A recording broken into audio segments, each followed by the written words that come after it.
Assalamualaikum warahmatullahi wabarakatuh. Para pendengar, tuan-tuan muslimin muslimat yang dikasihi oleh Allah Subhanahu wa taala. Alhamdulillah, kita sama-sama merafakkan rasa syukur kita kepada Allah Subhanahu wa taala. Pada hari ini masih lagi diberikan kesempatan untuk kita sama-sama meneruskan program Al-Quran Sahabatku ini. Dan insya-Allah pada hari ini kita akan teruskan lagi dengan tajuk perbincangan kita yang berikutnya, iaitulah berkait dengan kelebihan Al-Quran.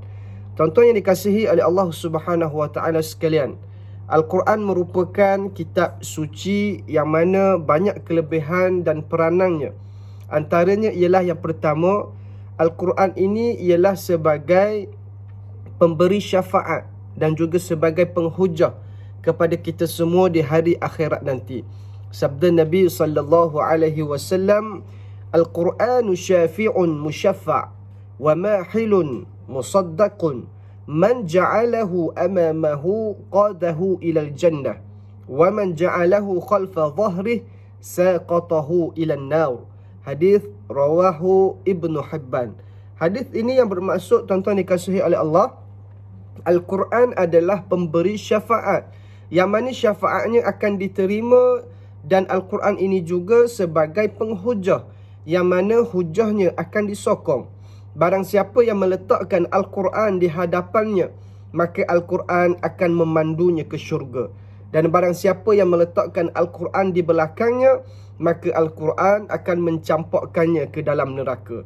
Dalam hadis ini, tuan-tuan dikasihi oleh Allah, bila mana disebut meletakkan Al-Quran di hadapan ataupun meletakkan Al-Quran di belakang, bukanlah bermaksud kita meletakkan Al-Quran secara zahirnya.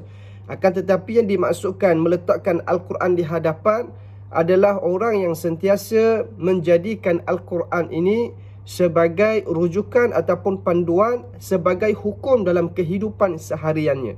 Adapun yang meletakkan Al-Quran di belakang ini adalah orang yang meninggalkan ajaran yang terkandung di dalam Al-Quran. Yang kedua, tuan-tuan yang dikasihi oleh Allah, kelebihan Al-Quran ialah sebagai sumber untuk menghampirkan diri kita ini kepada Allah Azza wa Jalla. Seperti mana hadis Nabi sallallahu alaihi wasallam, innakum la tarji'una ila Allahi bi syai'in afdalu mimma kharaja minhu, ya'ni Al-Quran. Hadis ini rawahu Al-Hakim. Yang bermaksud, sesungguhnya kamu tidak akan dapat kembali kepada Allah, yakni tidak akan dapat menghampirkan diri kamu kepadanya, melainkan dengan sesuatu yang terlebih utama yang datang terus daripadanya, yakni datang terus daripada Allah Subhanahu wa taala, iaitulah Al-Quran. Yang ketiga, tuan-tuan yang dikasihi oleh Allah, Al-Quran ini merupakan cahaya, yakni nur kehidupan seharian kita semua ini, dan juga merupakan bekalan untuk hari akhirat, sebagaimana hadis yang telah diriwayatkan yang telah diriwayatkan oleh Abu Dzar radhiyallahu anhu, an Abi Dzar qala qultu ya Rasulullah awsini qala alaika bittaqwallah fa innahu ra'sul amri kullah qultu ya Rasulullah zidni qala alaika bitilawatil Quran fa innahu nurul lak fil ardi wa dhukhrul lak fis sama'.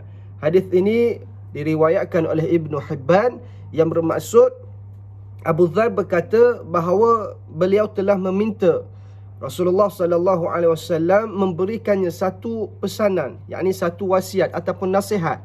Lalu Nabi sallallahu alaihi wasallam bersabda, semaikanlah rasa takut kepada Allah, sesungguhnya takut kepada Allah itulah merupakan sumber bagi segala amalan kebaikan. Lalu Abu Dzar minta lagi kepada Rasulullah sallallahu alaihi wasallam supaya menambah lagi.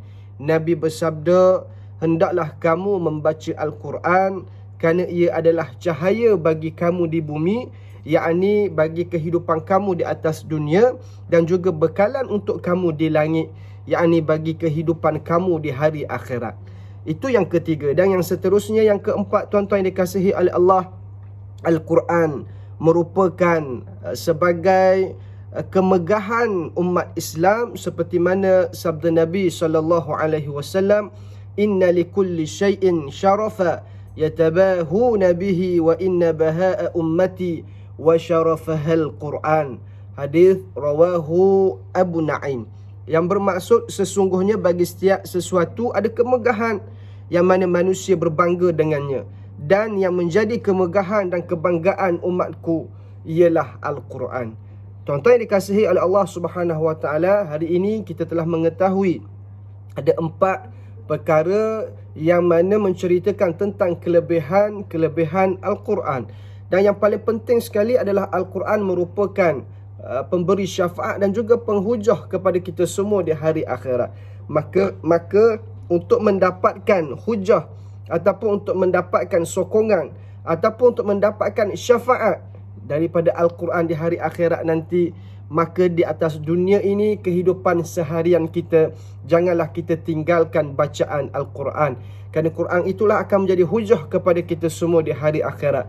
Bahkan dengan bacaan Al-Quran itulah yang akan membuatkan kita ini hampir kepada Allah Subhanahu Wa Taala, sekaligus memberikan nur, yakni cahaya dalam kehidupan seharian kita.